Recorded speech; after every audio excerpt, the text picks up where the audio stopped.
नमस्कार, आज की बात में आपका स्वागत है। आज national security advisor Ajit Doval ने एक बड़ा खुलासा किया। अजीत डोवल ने दावा किया कि ऑपरेशन सिंदूर के दौरान भारतीय फौज को कोई नुकसान नहीं हुआ। अजीत डोवल ने इन सारी अटकलों को खारिज किया कि पाकिस्तान के हमले में भारत के एयरबेस और फाइटर जेट्स को नुकसान पहुंचा था। अजीत डोवल ने कहा, पाकिस्तान के हमलों में हमारे यहां एक कांच भी नहीं टूटा। एयरबेस और फाइटर जेट्स की बात बहुत दूर की है। डोवल ने कहा, अगर भारत की फौज को जरा सा भी नुकसान हुआ होता तो कहीं ना कोई एक पिक्चर तो होती। डोवल ने कहा, जैसे भारत के हमले में तबाह हुए पाकिस्तान के 13 एयरबेसेस की तस्वीरें पूरी दुनिया ने देखी, वैसे भारत की कोई पिक्चर कुछ तो सामने आता। अजीत डोवल ने उन लोगों को जवाब दिया जो फॉरेन मीडिया के इन्फ्लुएंस में आकर बार बार दावा कर रहे थे ऑपरेशन सिंदूर के दौरान हमारी फौज को भी भारी नुकसान पहुंचा, भारत ने भी फाइटर जेट्स खोए। अजीत डोवल कम बोलते हैं लेकिन नपातुला बोलते हैं, तथ्यों के साथ बोलते हैं। आज उन्होंने जो बातें कही वो पूरे देश को ध्यान से सुननी चाहिए। अजीत डोवल ने कहा, भारत ने गलवान की घटना से जो सबक सीखे वो ऑपरेशन सिंदूर में काम आए, और ऑपरेशन सिंदूर से जो सबक मिले वो भविष्य में युद्ध जैसी चुनौतियों में काम आएंगे। डोवल ने कहा, फ्यूचर वॉरफेयर में सबसे ज्यादा इंपॉर्टेंट होगा आर्टिफिशियल इंटेलिजेंस और सिक्योर कम्युनिकेशन सिस्टम। डोवल ने कहा, भारत का मुकाबला दो तरफा है, एक तरफ पाकिस्तान है, दूसरी तरफ चीन, और दोनों भरोसे के काबिल नहीं है।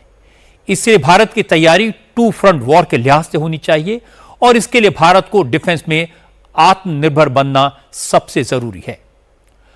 अजीत डोवाल की बातों का मतलब क्या है, उनका इशारा किस तरफ है, और चीन और पाकिस्तान को लेकर भारत की भविष्य की रणनीति क्या होगी, इन सब सवालों पर चर्चा करेंगे आज की बात में।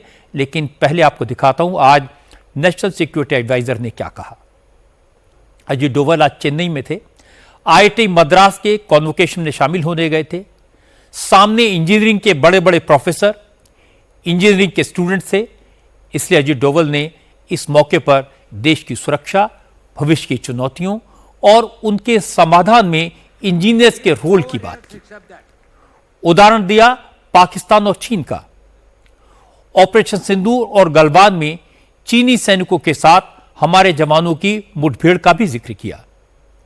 सबसे पहले अजीत डोवल ने कहा कि आजकल के जमाने में दुश्मन को हथियारों के दम पर हराना तो आसान है, लेकिन असली मुश्किल होती है दुश्मन के प्रोपेगेंडा वॉर को काउंटर करने की। डोवल ने कहा, पाकिस्तान ने एक झूठ फैलाया, एक नैरेटिव बनाया कि उसने भारत के एयरबेस को तबाह कर दिया, हमारे फाइटर जेट्स को गिरा दिया। तमाम बड़े फॉरेन न्यूज़पेपर्स ने भी इस खबर को छापा, लेकिन इस दावे को साबित करने वाला एक भी सबूत आज तक किसी ने नहीं दिया, क्योंकि यह दावा झूठा था। हकीकत यह थी कि पाकिस्तान के हमले में भारत का एक कांच तक नहीं टूटा। अजीत डोवल ने कहा कि 4 दिन का ऑपरेशन बेहद सफल मिलिट्री ऑपरेशन था। भारत ने बहुत सोच समझकर टारगेट सेट किए और ऑपरेशन सिंदूर के तहत सटीक निशाना लगाकर आतंकियों के उन सभी अड्डों का सफाया कर दिया, और इसके सबूत पूरी दुनिया ने देखे। भारतीय सेना के हमले में तबाह हुए पाकिस्तान के 13 एयरबेसेस की सैटेलाइट इमेजेस आज भी इंटरनेट पर हैं, कोई भी देख सकता है। अजीत डोवल ने बताया कि 10 मई की सुबह भारत के हमले में पाकिस्तान के भुलारी एयरबेस पर उनका air warning command and control system भी तबाह हो गया था। वहीं पाकिस्तान भारत का बाल भी बांका नहीं कर सका। Thereafter, a lot of things are said that this thing, foreign press and all these things, they said Pakistan did that and this. You tell me one photograph, one imagery. In, these days, these imageries are from the satellites all over the world. They are just saying, which shows any Indian damage being done, even a glass plane having control. I don't know, only our forces will be knowing what's happening in this thing, but I am just telling, they brought out photographs, they wrote this thing, the New York Times put it this thing, put out very this thing. Only imagery, they said 13 air bases of Pakistan now and now, before 10th May and after 10th May. whether it was in Sargoda or it was in Rahim Yar Khan or it was in Chaklala or it was in Rawalpindi, any of the places that there are 13 important air bases, including the Bellary where they have got the AVAX, the control systems. Now, I'm not telling any of this thing. I'm only telling what the foreign media, on the basis of the imageries, have put the images and everything. So we're very able to achieve it. We are capable of doing that. Ajay Doval की बात सही है कि कई बड़े foreign media houses ने पाकिस्तान के propaganda में फंसकर भारत में हुए नुकसान के झूठे दावों की खबरें तो छाप दी, लेकिन कोई एक भी सैटेलाइट इमेज नहीं दिखा सका। भारत को नुकसान का एक भी सबूत कोई सामने नहीं रख पाया, जबकि हमारी फौज ने पाकिस्तान में जो तबाही मचाई उसे तो खुद पाकिस्तान के वजीर आजम ने कबूल किया। पूरी दुनिया में पाकिस्तान के बर्बाद हुए 13 एयरबेसेस की एक दो नहीं सैकड़ों पिक्चर्स आई। हमारी फौज ने वीडियोस जारी किए। इसीलिए आज अजय डोवल ने कहा भारत ने ऑपरेशन के पहले दिन 9 टारगेट सेट किए, क्योंकि भारत को पता था उन 9 टारगेट पर क्या था, वहां कौन कौन था, और सिर्फ 23 मिनट के भीतर हमारी फौज ने अपना स्ट्रेटेजिक ऑब्जेक्टिव अचीव कर लिया। इतना पिन पॉइंटेड, इतना प्रिसाइज मिलिट्री ऑपरेशन पहले कभी नहीं हुआ। We decided to have 9 terrorist targets in the crisscross of Pakistan. It was not only the border area, something which we thought were there this way. We missed none. We hit nowhere else except that. And it is also not that it was a very, it was precise to the point where we knew who is where. Entire operation was started at 5 minutes past 1 and was over at 28 minutes past 1. 23 minutes. और इसके बाद अजय डोवल ने engineers को future की बात बताई। Future war के लिए किस तरह की तैयारी की जरूरत है यह समझाया। डोवल ने कहा भविष्य के युद्ध आर्टिफिशियल इंटेलिजेंस की मदद से लड़े जाएंगे। ऐसे में भारत को इन तकनीकों के मामले में सेल्फ डिपेंडेंट बनना है, आत्मनिर्भर बनना है। नेशनल सिक्योरिटी एडवाइजर ने कहा ऑपरेशन सिंदूर के दौरान भारत के स्वदेशी वेपन सिस्टम से कमाल की क्षमता दिखाई। ब्रह्मोस मिसाइल्स हों, आकाश मिसाइल्स हों, आकाशीय एयर डिफेंस सिस्टम हो या फिर भारत के स्वदेशी रडार हों, सब ने जबरदस्त परफॉर्मेंस दी। अब भारत को हथियारों के मामले में भी आत्मनिर्भर बनना ही होगा। We have to develop our indigenous technology. Mention was made here of Sindoor. We are really proud of it, not for necessarily what people perceive, that how much of an indigenous content was there. We are proud of it, that some of the best systems that worked, whether it was our BrahMos systems, whether it was our integrated air control and command systems, whether it was our radars, whether it was the whole this of it that was being done at the battlefield surveillance about the position out there. Ajay Doval ने एक example देकर समझाया technology और weapon system के मामले में देश को सेल्फ रिलायंट होने की जरूरत क्यों है। एनएसए ने कहा 2020 में जब हमारी सैनिकों की चीनी फौजियों के साथ गलवान में झड़प हुई थी, उस वक्त बॉर्डर एरिया में 5G नेटवर्क नहीं था। इससे इंडियन आर्मी को बड़ी दिक्कत हुई, क्योंकि 5G के मामले में दुनिया में चीन का दबदबा है और भारत चीन पर भरोसा नहीं कर सकता। इसलिए भारत ने गलवान के बाद ही तय किया कि पूरी तरह से स्वदेशी 5G तकनीक विकसित की जाएगी। इसमें एक भी पुर्जा ऐसा नहीं होगा जो किसी दुश्मन देश का हो, क्योंकि भारत अपनी सुरक्षा के लिए जरूरी टेक्नोलॉजी के मामले में दुश्मन देश पर भरोसा नहीं कर सकता। इसीलिए भारत ने 2.5 साल के भीतर पूरी तरह स्वदेशी 5G तकनीक डेवलप की। अजय डोवल ने कहा सुरक्षा और तकनीक के मामले में भारत को आत्मनिर्भर बनाने के लिए होल ऑफ नेशन अप्रोच अपनानी होगी, तभी पाकिस्तान और चीन के खिलाफ 2 फ्रंट वॉर की मजबूत नींव तैयार हो सकेगी। You know, something happened in 2020. It was slightly a bad experience for us. We had a certain this thing with some, we had a little fight. Of course, ultimately we were able to get everything, this thing. But certain decisions were taken. And one of the decisions that was taken is we are going to completely indigenize our communication systems, and 5G will not be imported from anywhere. It is necessary for our data protection, it is necessary for our communications, it was necessary for many security needs. At the same time, the country could not afford to lose the technology battle and remain behind and get decades behind. Chinese has taken over 22 years and spent about $300 billion for developing the 5G. We neither had that much of a time. I'm sorry, Chinese took about 12 years, not 22 years, 12 years. We neither had that sort of a time, nor even that sort of a money.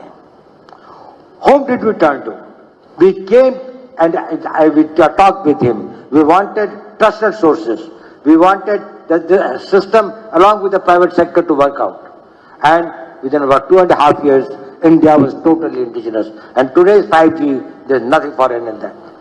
Today, it ensures, Professor Kamakoti has put a system in place that with a screw that comes, that deals with anything which has got or which leads to the nation's security protection of the data protection or anything that is, it comes from a trusted source.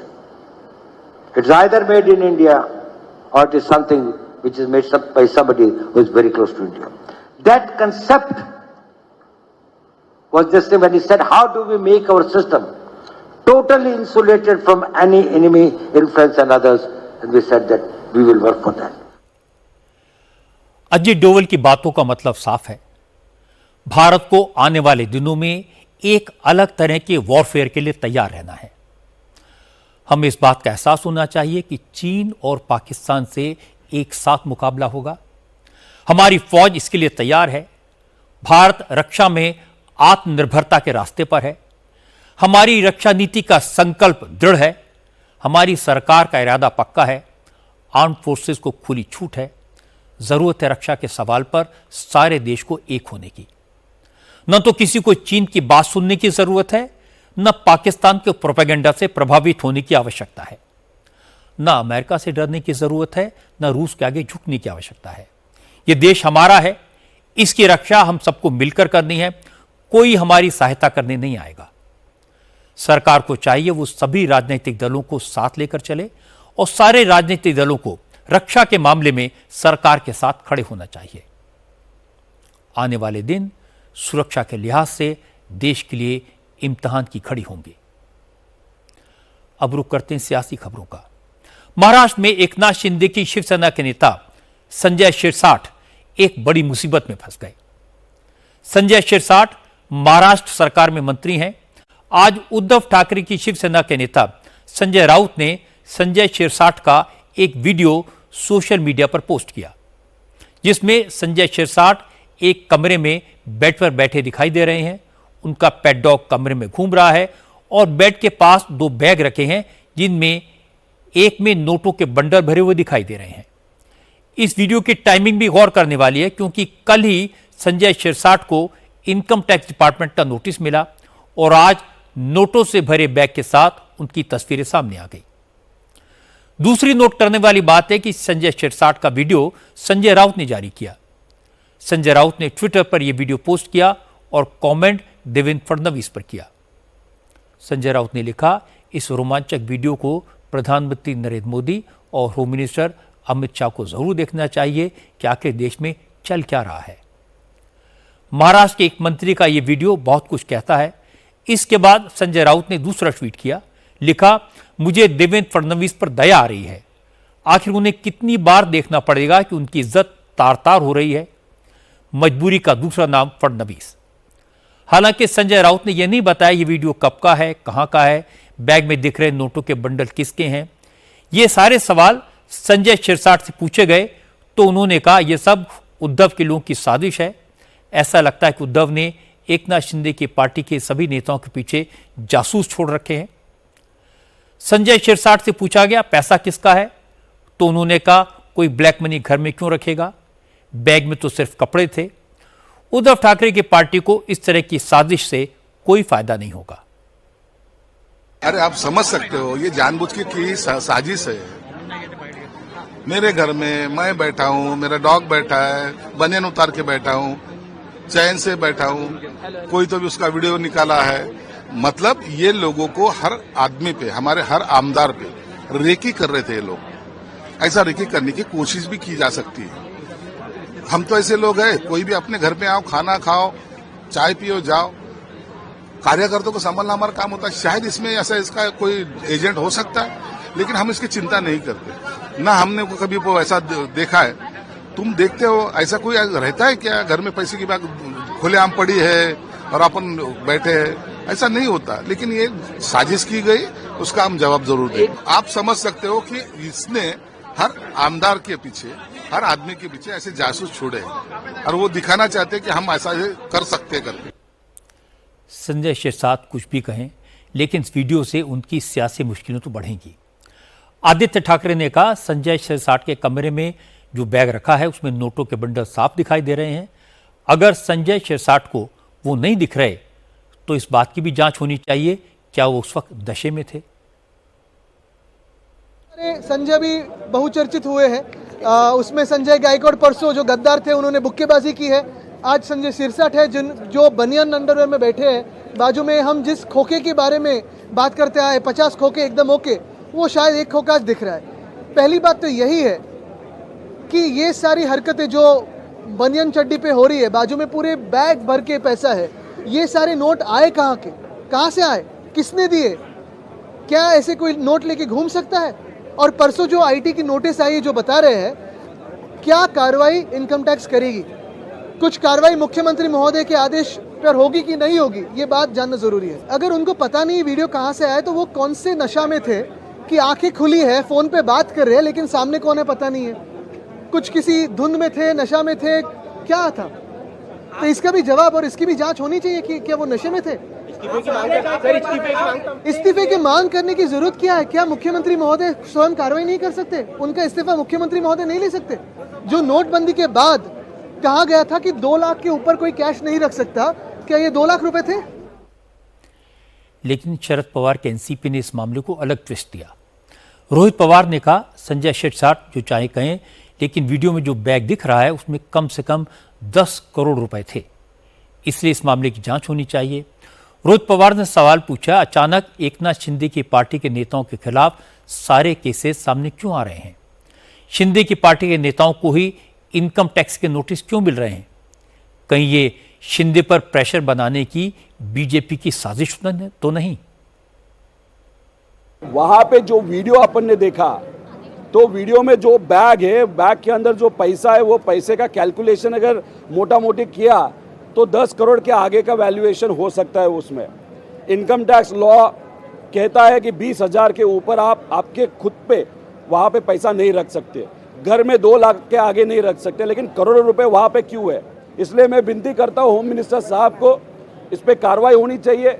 ये video सही है नहीं सही है ये देखना चाहिए, लेकिन लोगों के माध्यम से जो हमको पता चल रहा है कि ये फुल प्रूफ वीडियो है, ये रियल वीडियो है। तो हमें ये सरकार और खास करके मुख्यमंत्री साहब और होम मिनिस्टर साहब इसमें क्या आदेश देते हैं वो देखने की चीज़ है। अगर आप देखो तो बहुत थोड़ा 1-2 महीना पीछे अगर आप जाओ, जब से बम्बई का इलेक्शन चालू हुआ है तब एकनाथ शिंदे साहब के बहुत सारे नेताओं को इनकम टैक्स के नोटिस आना चालू हो गए, उन पे कार्रवाई होना चालू हो गई।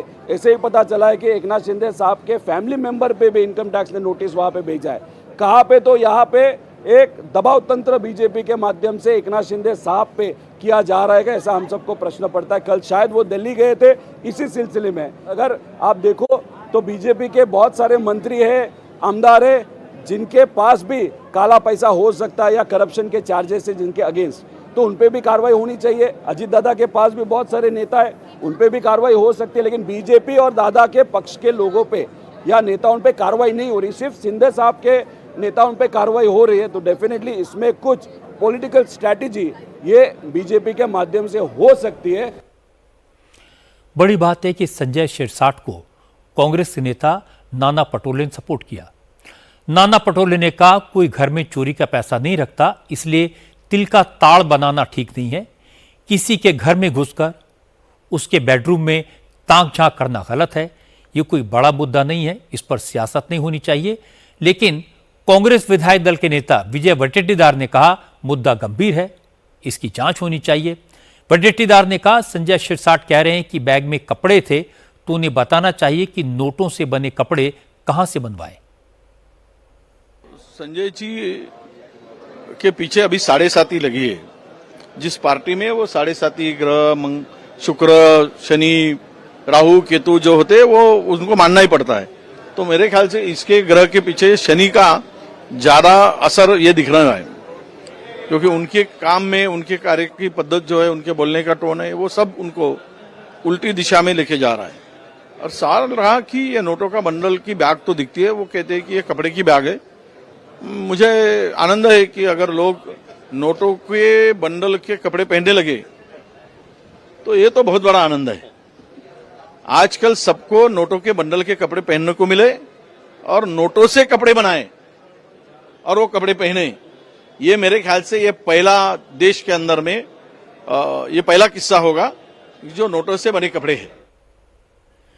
विजय वडेट्टीवार की बात तो सही है, नोटों से बने कपड़े कहाँ मिलते हैं ये तो बताना चाहिए। और ये बात भी सही है कि शिंदे की पार्टी के नेताओं की कोई ना कोई दशा तो खराब चल रही है या 7.5 लग गई है। पिछले कुछ दिनों में शिंदे की पार्टी के लोगों ने जो कारनामे किए हैं, जो बातें सामने आई हैं, उससे एकनाथ शिंदे की मुश्किलें बढ़ी हैं। कल संजय गायकवाड़ ने कैंटीन को बॉक्सिंग रिंग बना दिया था, कर्मचारियों पर घूंसे बरसाए थे। आज उनके खिलाफ एफआईआर दर्ज हो गई। कल ही संजय शिरसाट को इनकम टैक्स का नोटिस मिला था और आज नोटों के बंडल के साथ उनका वीडियो सामने आ गया। अब इन बातों पर शिंदे को जवाब देना मुश्किल होगा। बीएमसी के इलेक्शन सामने हैं, इसलिए शिंदे की पार्टी के नेताओं की करतूतें चुनावी मुद्दा भी बनेंगी और इसका नुकसान भी होगा। अब बात पश्चिम बंगाल की। बंगाल में आज ममता बनर्जी और बीजेपी के नेता शुभेंदु अधिकारी के बयानों को लेकर जमकर सियासत हुई।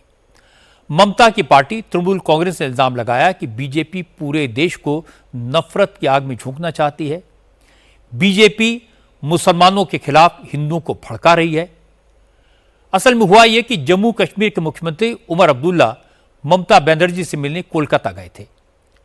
उमर के साथ मीटिंग के बाद ममता ने कहा उमर ने उन्हें कश्मीर आने का न्योता दिया है। दुर्गा पूजा के बाद वो कश्मीर जाएंगी। ममता ने कहा वो बंगाल के लोगों से कहेंगी कि सबको एक बार कश्मीर जरूर जाना चाहिए। इसके जवाब में शुभेंदु अधिकारी ने कहा हिंदुओं को उन इलाकों में जाने की जरूरत नहीं है जो मुस्लिम बहुल हैं। कश्मीर मुस्लिम बहुल है। अगर हिंदुओं को हिमालय देखना है तो देवभूमि उत्तराखंड जाएं, हिमाचल जाएं, कश्मीर जाने की क्या जरूरत। वहां धर्म पूछकर हिंदुओं की हत्या की गई। शुभेंदु अधिकारी के इसी बयान को तृणमूल कांग्रेस ने मुद्दा बना दिया। तो पहले मैं आपको ममता बनर्जी का बयान सुनवाता हूं जो उन्होंने उमर अब्दुल्ला से मुलाकात के बाद दिया था। जो हमारा जम्मू कश्मीर का भाई बहन है, बुजुर्गों दोस्तों सब है, हम सबको हमारा वेस्ट बंगाल की ओर से शुभकामना देनी चाहूंगी। और उन्होंने तबलीग उठा के पहलगांव के इंसिडेंट का बात की इधर में आने का कोशिश किया है और मेरे को भी दावत दिया है। उधर में मेहमान मान के जाने के लिए हम उसको एक्सेप्ट किया है। After puja festival I will try to be there. और जो बात है कि हम कश्मीर को पूरा मदद करने के लिए तैयार है। हमारा पुलिस लोग फिर जाए कश्मीर में, डरने का बात कुछ नहीं है। साथ साथ में गवर्नमेंट ऑफ इंडिया को भी देखना है जो पुलिस जाएगा कि कश्मीर हमारा इतना अच्छा जगह है, इतना सुंदर जगह है, उधर में जाने और पुलिस चाहते हैं पूरा इंडिया से, उसको जाने का इंतजाम करे, उसको सिक्योरिटी दे। I am a great fan of Kashmir. Mamata Banerjee के इसी बयान पर बंगाल असेंबली में विपक्ष के नेता शुभेंदु अधिकारी भड़क गए। शुभेंदु अधिकारी ने कहा, जहां हिंदुओं को चुन चुनकर मारा गया, जहां मुस्लिम आबादी ज्यादा है, वहां जाने की कोई जरूरत नहीं है। अगर जाना है तो हिमाचल प्रदेश जाइए, उत्तराखंड जाइए, लेकिन कश्मीर मत जाइए। कोई बंगाली कश्मीर नहीं जाएगा। जहां मुसलमान आबादी ज्यादा है, मैं देखिए आउट ऑफ पार्टी एफिलेशन, मैं पार्टी एफिलेशन में नहीं बोलता हूं, ये बीजेपी का एमएलए नहीं। मैं जिस तरीके से बीटेन अधिकारी का वाइफ, समीर गुह जी का वाइफ का आंसू देखा ना, मैं उनको सुझाव दे दिया, भाई जहां मुसलमान आबादी है उसमें मत जाओ। कश्मीर जाना है तो जम्मू जाओ, कश्मीर जाना है तो जम्मू में जाओ। जहां मुसलमान आबादी ज्यादा है मत जाओ, मत जाओ। अपने कपड़ा खुल के और सिंदूर देख के चुन चुन के मारा है। हमारा हिमाचल प्रदेश है, जाइए ना, देवभूमि है। उत्तराखंड जाइए ना, जाइए उड़ीसा जाइए, पूरा देश घूमना चाहिए आप लोग को। फॉरेंसिक भी आदमी रहा है, लेकिन बंगाल में मैं पर्सनल, मैं एक सेंसिबल सिटीजन हूं। मैं बंगाली लोग को बता रहा हूं, आप मुसलमान जहां हैं ज्यादा मत जाइए। जान पहले, अपने जान को रक्षा कीजिए, छोटा छोटा बच्चा को रक्षा कीजिए, दीदी बहन को रक्षा कीजिए। शुभेंदु अधिकारी ने जैसे हिंदू मुसलमान की बात की, डेमोग्राफी की बात की, लोगों को कश्मीर जाने से मना किया, तो तृणमूल कांग्रेस ने बीजेपी पर देश को हिंदू मुसलमान के आधार पर बांटने का इल्जाम लगाया। ममता बनर्जी की सरकार में मंत्री शशि पांजा ने कहा, शुभेंदु अधिकारी का बयान भी उन आतंकवादियों की हैवानियत से कम नहीं है जिन्होंने पहलगाम में हिंदुओं की हत्या की।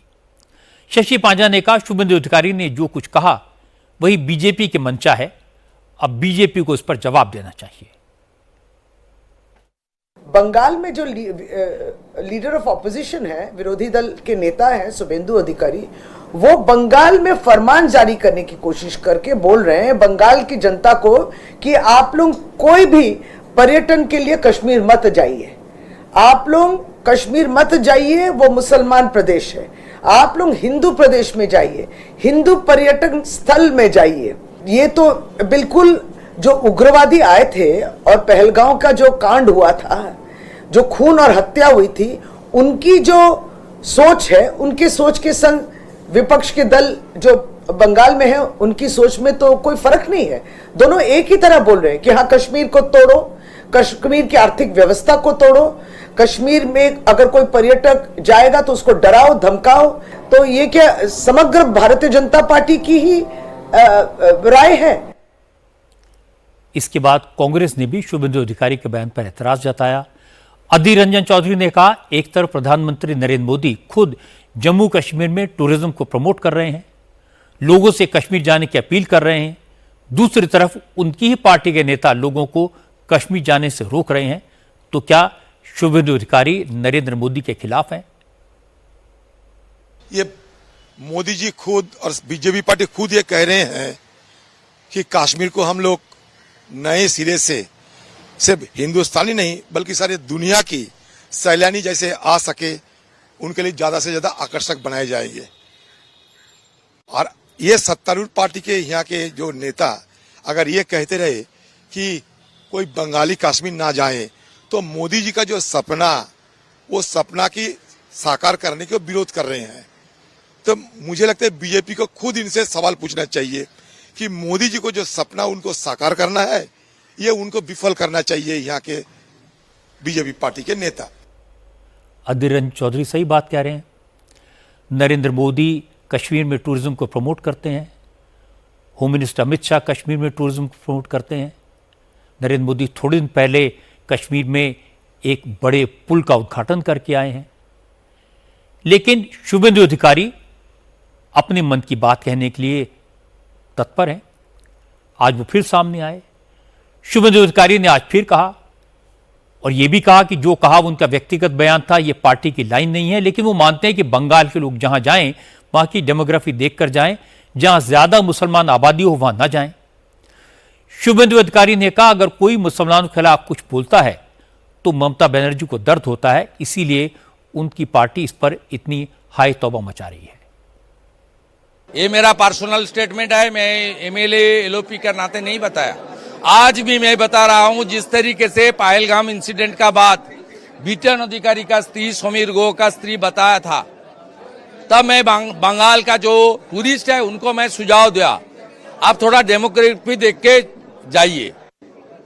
आपको हिमालय को दर्शन करना चाहिए तो उत्तराखंड और इसमें जाइए ना, हिमाचल में जाइए, डेमोग्राफी देख के जाइए। ये मेरा पर्सनल सुझाव है। मुस्लिम बहुल एरिया में वो वस्त्र उतार के हिंदू ढूंढ ढूंढ के मारा, इसलिए मैं तो पहले इंसान हूं ना, पहले इंसान हूं। वो क्या करता है, जब मुसलमान के ऊपर जब कोई टिप्पणी आएगा तब उसका इरिटेशन थोड़ा बढ़ जाएगा। ये पार्टी का नाम टीएमसी हो सकता है, वो जो काम कर रहा है मोहम्मद अली जिन्ना सुराबुर्दी का काम ही करता है। शुभेंदु अधिकारी कह रहे हैं कि हिंदुओं को कश्मीर न जाने की सलाह देना उनकी निजी राय है, तो उनकी राय गलत है। शुभेंदु अधिकारी का बयान दुर्भाग्यपूर्ण है, इसकी निंदा की जानी चाहिए। शुभेंदु अधिकारी को कुछ भी बोलने से पहले कम से कम अमरनाथ यात्रा के बारे में सोच लेना चाहिए, पता कर लेना चाहिए। कश्मीर में इस वक्त अमरनाथ यात्रा चल रही है और बाबा बर्फानी के दर्शन के लिए पहुंचे भक्तों की संख्या ने पिछले सारे रिकॉर्ड तोड़ दिए हैं। पहलगाम हमले के बाद यह लग रहा था इस बार अमरनाथ यात्रा में श्रद्धालुओं की संख्या पिछले सालों के मुकाबले कम होगी, लेकिन सिर्फ 8 दिन में 1.5 लाख से ज्यादा भक्त भोले बाबा के दर्शन कर चुके हैं। बड़ी संख्या में टूरिस्ट लगातार जम्मू कश्मीर पहुंच रहे हैं, कहीं कोई डर नहीं है। इसलिए शुभेंदु अधिकारी को बोलने से पहले 2 बार सोचना चाहिए था। आज सावन का महीना शुरू होने के साथ ही कांवड़ यात्रा भी शुरू हो गई, लेकिन हैरान करने वाली बात यह है कि भगवा चोला पहनकर बहुत से अपराधी और बांग्लादेशी भी कांवड़ यात्रा में घुस आए हैं। आज उत्तराखंड पुलिस ने 25 ऐसे लोगों को पकड़ा जो न साधु हैं न ज्योतिषी हैं, लेकिन भगवा चोला पहनकर लोगों को मूर्ख बना रहे थे। असल में उत्तराखंड के मुख्यमंत्री पुष्कर सिंह धामी ने पूरे प्रदेश में ऑपरेशन कालनेमी चलाने का आदेश दिया है। इस ऑपरेशन के तहत ऐसे लोगों को पकड़ा जा रहा है जो सावन के महीने में साधु का वेश बनाकर लोगों को ठग रहे हैं। आज ऑपरेशन शुरू हुआ और आज ही देहरादून में पुलिस ने गेरुए वस्त्र पहनकर साधु के वेश में घूम रहे एक बांग्लादेशी को पकड़ा। यह शख्स घर घर जाकर लोगों से पैसे मांग रहा था। पुलिस ने नाम पूछा तो उसने अपना नाम रकम बताया, लेकिन जब तलाशी ली गई तो इसके पास बांग्लादेश का पहचान पत्र मिला। आइडेंटिटी कार्ड में उसका नाम रुकेन रकम उर्फ शाह आलम निकला। 26 साल का यह शख्स ढाका के पास टंगाइल जिले का रहने वाला है। ऑपरेशन कालनेमी के दौरान आज देहरादून के एसएसपी अजय सिंह खुद सड़कों पर निकले। सड़क किनारे कई ऐसे बाबा अपनी दुकान लगाकर बैठे थे जिनका धर्म से कोई लेना देना नहीं था। कोई भगवा पहनकर ज्योतिषी बना हुआ था, कोई भगवा चोला पहनकर आयुर्वेद की दवाएं बांट रहा था, तो कोई तंत्र मंत्र का ज्ञान दे रहा था। पुलिस ने बांग्लादेशी नागरिक समेत कुल 25 फर्जी बाबाओं को आज गिरफ्तार किया। देहरादून के एसएसपी अजय सिंह ने कहा, इस वक्त उत्तराखंड में 4 धाम यात्रा चल रही है, सावन का महीना भी शुरू हो गया है। ऐसे धार्मिक माहौल में साधु संत उत्तराखंड आ रहे हैं, लेकिन कौन असली है कौन नकली, लोगों के लिए पहचान पाना मुश्किल है और इसी का फायदा ये ठग उठा रहे थे। आज राजधानी में इसलिए विभिन्न टीमों को बनाकर ऐसे गोपनीय स्थानों पर जहां इस तरह के बाबा ढोंगी बाबा जो बन के लोगों को ठगते हैं या रुकते हैं, उन जगहों पर टीमों ने सर्च ऑपरेशन किया था। और इसमें सबसे बड़ी ब्रेक थ्रू अभी जो मिली है पुलिस को, इसमें थाना सहसपुर क्षेत्र से मिली है, जहां पर एक बांग्लादेशी जो छदम बेस में जो यहाँ पर बाबा बन के रह रहा था, जिसका नाम पूरी अभी एजेंसी से इंट्रोगेशन ज्वाइंट इंट्रोगेशन में पता चला है कि रकम इसका नाम है, जो टंगाइल जिला जो ढाका के पास है वहां से ये चोरी छिपे 6-7 महीने पहले विभिन्न स्थानों से होते देहरादून पहुंचा था और कुछ समय से यहाँ पर सक्रिय होकर छदम बेस में लोगों को ठगने का प्रयास कर रहा था। साथ ही साथ विभिन्न थाना क्षेत्रों में भी करीब 24 लोगों को अभी हिरासत में लिया गया है। कहीं भी कोई इस तरह की नॉलेज नहीं है, ना कोई सनातनी धर्म से जुड़े हुए हैं, ना किसी संस्था से जुड़े हुए हैं, बट वेश धारण करके, चूंकि इस समय पावन कांवड़ यात्रा भी शुरू हो गई है, 4 धाम यात्रा चल रही है, तो उसका सहारा लेकर ऐसे लोग बाबा लोग सक्रिय थे। अभी तक 25 लोग को इसमें हिरासत में लिया गया है। असल में कांवड़ यात्रा के दौरान कोई अनहोनी ना हो, भक्तों के साथ ठगी ना हो, इसलिए ऑपरेशन कालनेमी शुरू किया गया। कालनेमी नाम के राक्षस का जिक्र रामायण में आता है। कालनेमी ने साधु का भेष धरकर संजीवनी लेने जा रहे हनुमान जी को रोकने की कोशिश की थी। पुष्कर सिंह धामी ने कहा, आज भी कई कालनेमी पब्लिक के बीच में संत बनकर घूम रहे हैं, न तो उन्हें शास्त्रों का ज्ञान है, न ही सनातन की संस्कृति का। ऐसे पाखंडी आम लोगों को ठगते हैं और बदनामी सनातन धर्म की होती है।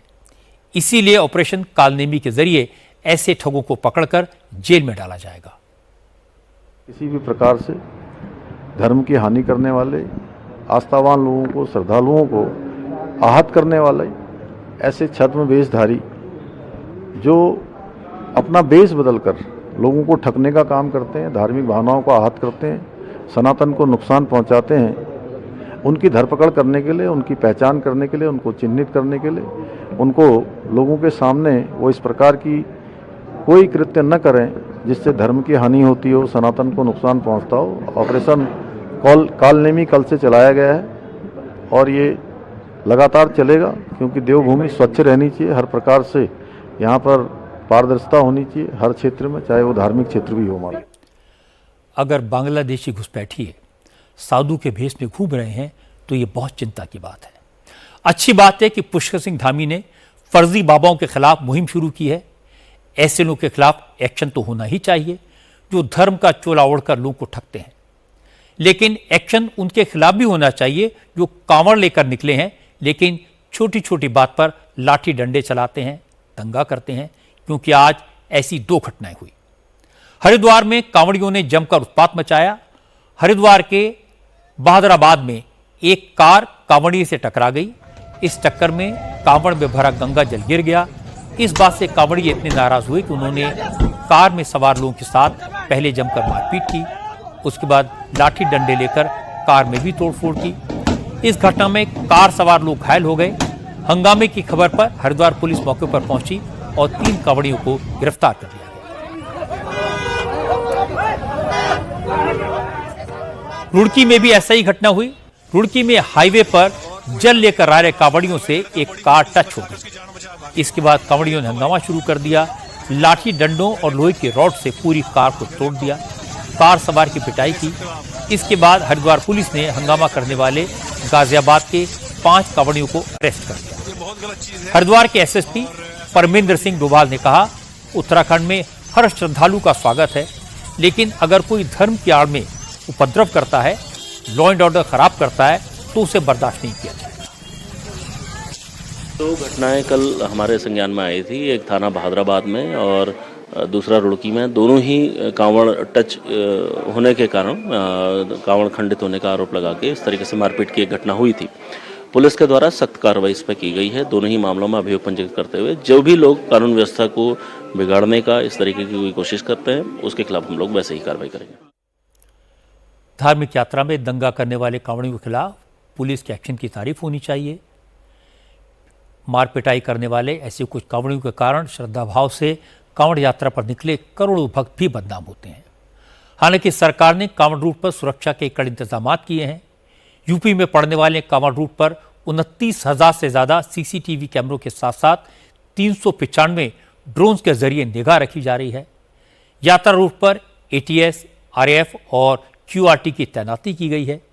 इसलिए गड़बड़ी करने वाले सावधान रहें, क्योंकि अगर कांवड़ियों के ग्रुप में शामिल कोई व्यक्ति ये सोचकर गड़बड़ करेगा कि वो पकड़ा नहीं जाएगा, तो ये उसकी सबसे बड़ी गलती होगी। अब बात करते हैं गुरुग्राम के उस मर्डर केस की जिसने सबको झकझोर दिया है, चौंका दिया है।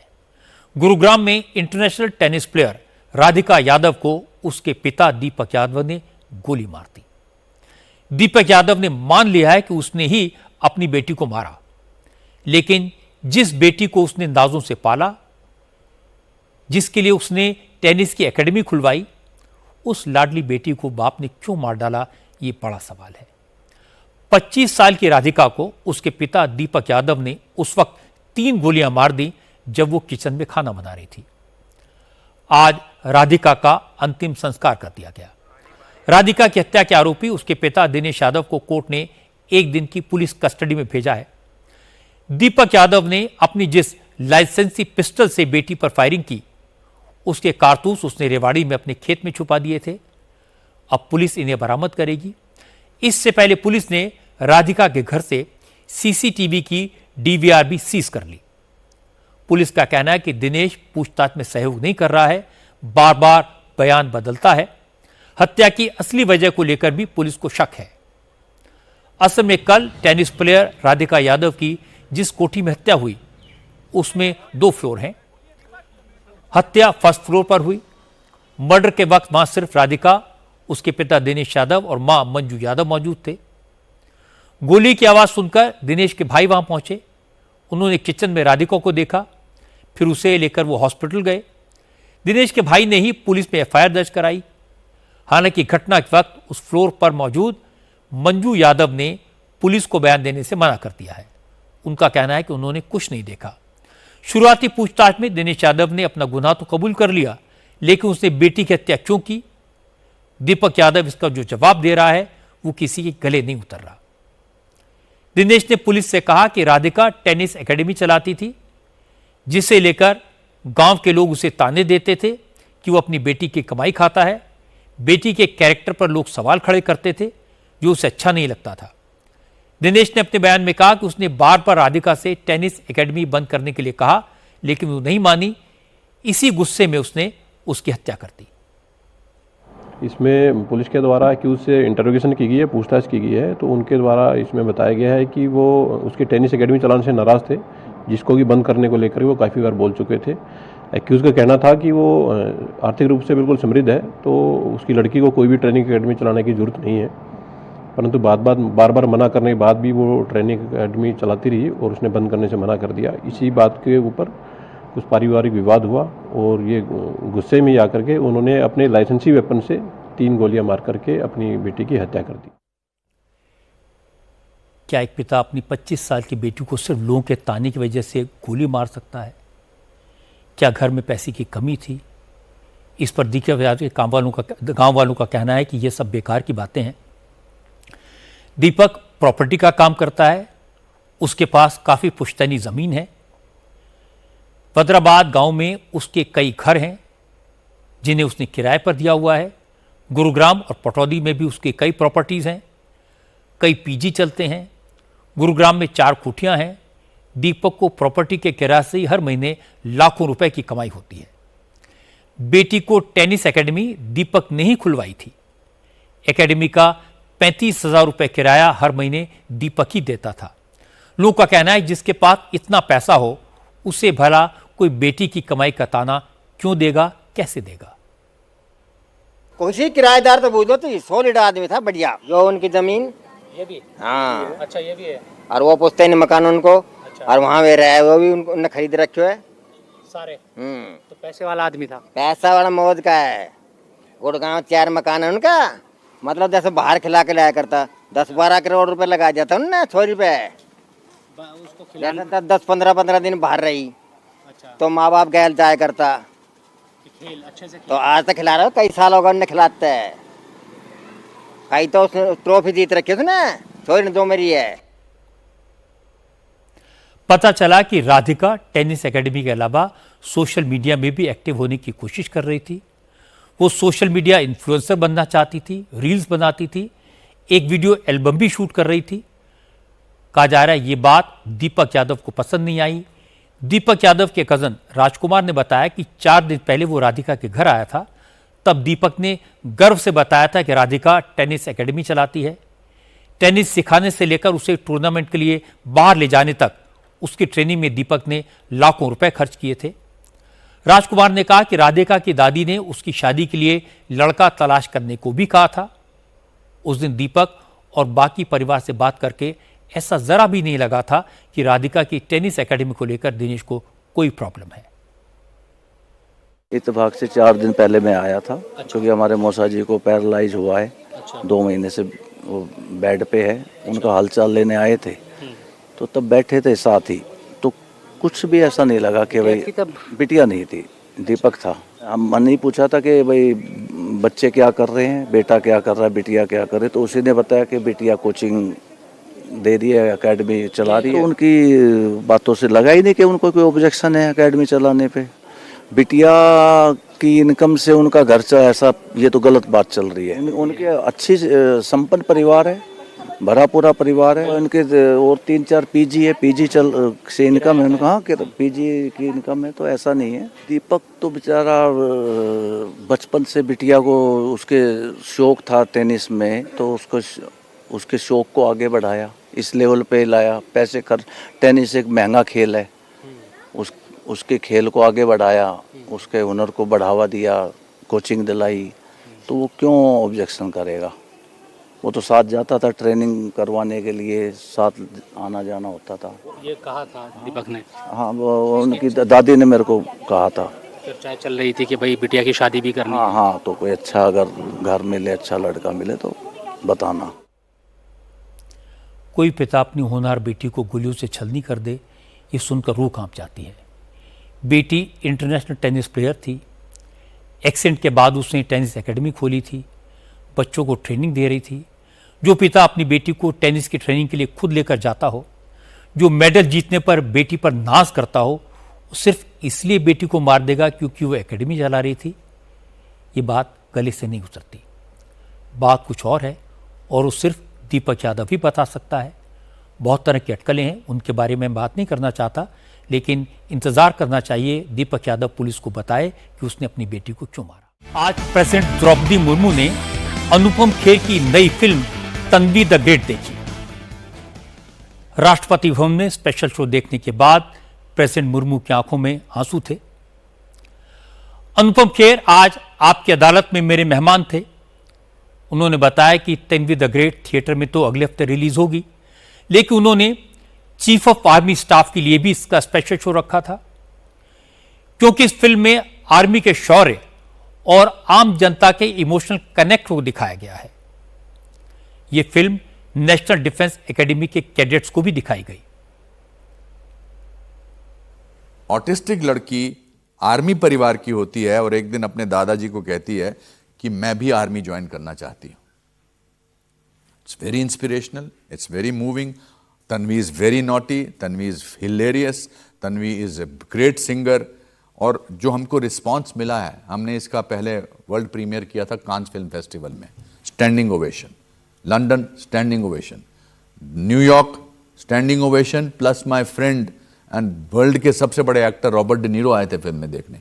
उन्होंने मुझे, वो सपोर्ट करने आए थे, फोटो खिंचाने आए थे, बोले 10 मिनट रुकूंगा, इंटरवल तक रुके। हमने इसका पहला इंडिया में स्क्रीनिंग हमने इसकी की यहाँ पर नेशनल डिफेंस एकेडमी में। 2500 कैडेट्स ने, जो आगे जाकर ऑफिसर बनने वाले हैं आर्मी के, उन्होंने स्टैंडिंग ओवेशन दिया। सदर्न कमांड ने, हमने आर्मी चीफ को ये फिल्म दिखाई है, आर्मी के सब बड़े बड़े जनरल्स थे, सब ने एंड में स्टैंडिंग ओवेशन दिया है और आंख में आंसू थे। आई थिंक इसलिए नहीं कि ये कोई कमाल की फिल्म है, बहुत अच्छी फिल्म है, मगर इसलिए क्योंकि ये अच्छाई दर्शाती है, आपके अंदर के अच्छे इंसान को बाहर निकालती है। अगर it's a film made from the heart for the people who have a heart. It's a film from India for the world. आपकी अदालत में अनुपम खेर से एक दर्शक ने उनकी फिल्म कश्मीर फाइल्स को लेकर सवाल किया। पूछा, क्या कश्मीर फाइल्स में जुल्म की कहानी को बढ़ा चढ़ाकर पेश किया गया था? जो लोग इस तरह की बातें करते हैं, उनके बारे में अनुपम खेर क्या कहना चाहते हैं? अगर मेरे असली जज्बात जानना चाहते हो तो उनसे घटिया लोग कोई नहीं है जो कश्मीर फाइल्स को प्रोपोगेंडा फिल्म कहते हैं।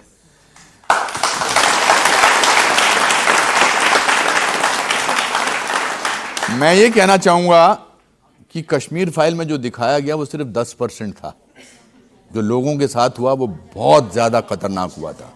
मगर थैंक्स टू विवेक अग्निहोत्री, पल्लवी जोशी, जिन्होंने वो फिल्म बनाई, उस फिल्म में काम करने वाले सभी कलाकारों को, 32 साल से जो छुपाया गया था वो दुनिया तक आया और आज आपकी अदालत में आपने उस पर सवाल उठाया। ऐसे मौके पर ऐसा हमेशा हुआ। हमने तो भगवान को भी क्रिटिसाइज किया है, हम उनको भी क्रिटिसाइज करते हैं, हम बड़े बड़े लोगों को क्रिटिसाइज करते हैं, मगर अगर उन जैसे फ्रॉड लोग हैं तो आप जैसे सच्चे लोग भी हैं जो उसकी फिल्म के साथ खड़े हो सकते हैं।